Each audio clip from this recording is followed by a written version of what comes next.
is my walk-around video of my 1988 Pontiac Sunbird Turbo GT convertible. I didn't see any videos about these out on YouTube, so I figured it was time for us to kind of help fill the void. So the 1988, they built about 93,000 Sunbirds that year.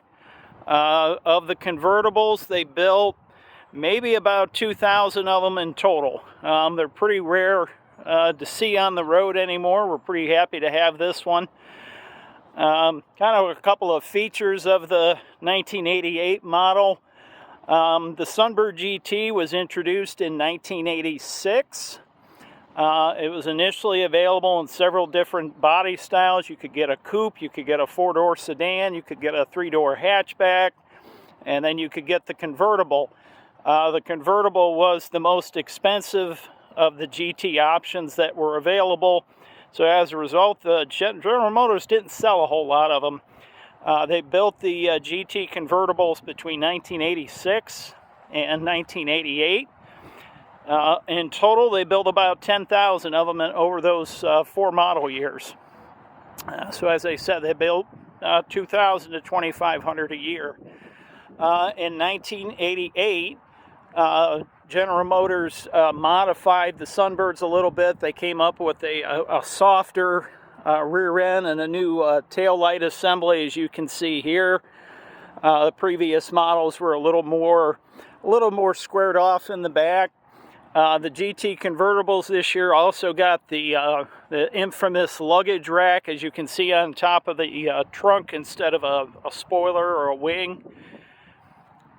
Pretty nice car overall, runs great. The GTs generally were equipped with turbocharged engines. This one has a 2.2-liter 4-cylinder turbocharged engine. Made 165 horsepower when it was new. So this was a fairly speedy convertible for the time. A couple of things General Motors did to kind of call this out to make it a little more special. You can see the fender flares, or wheel flares. The hood louvers, of course, were just equipped on the turbocharged cars. And there's some turbo call-outs on the front fenders and another one on the rear deck lid. So this one's in pretty good shape. It's got 111,000 miles on it. As you can see the interior. The GT models had a special gauge cluster. As you can see, the tachometer has a turbo boost gauge next to it and a 120 mile an hour speedometer. Not sure this car is capable of hitting 120 miles an hour, but it's got that as an option. This particular car is a 3-speed automatic. It's a turbo hydromatic 125. A 5-speed manual was also available. This one has the AM/FM cassette. It still works. This was also equipped with air conditioning, which in this particular car no longer works. Let's pop the hood here.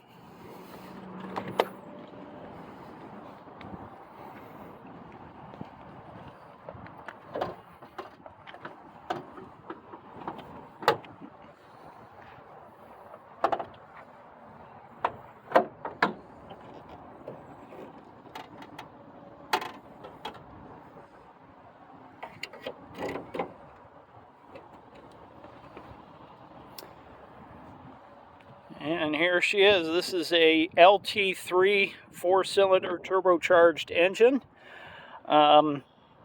This was introduced in the Sunbirds in the 1987 model year and was standard equipment on the GTs until 1990 when these engines were discontinued, and later GTs carried 3.1-liter V6 engines that actually made a little less horsepower than these but were a lot more reliable. This is the second Turbo GT that I have owned. I own a 1986, which had the 1.8-liter 4-cylinder engine. The 2-liter had a little more horsepower and was actually in some ways a little easier to work on. I mean, simple things like the air cleaner is actually up on top of the engine, so you can easily replace the filter when you need to. With the 1.8 liters, those air cleaners were buried down in the engine bay, really kind of a pain to get to. But yeah, this one's pretty clean. It's been pretty well taken care of. It's been garage kept for most of the last 30 or so years. It's garage kept now with us. But as I said, runs good. Pretty peppy out on the road. And I guess one of the things I like most about it is you don't see too many of them anymore. So it's a bit of a, pardon the phrase, a bit of a rare bird. So you're not seeing yourself coming in and opposing traffic all the time.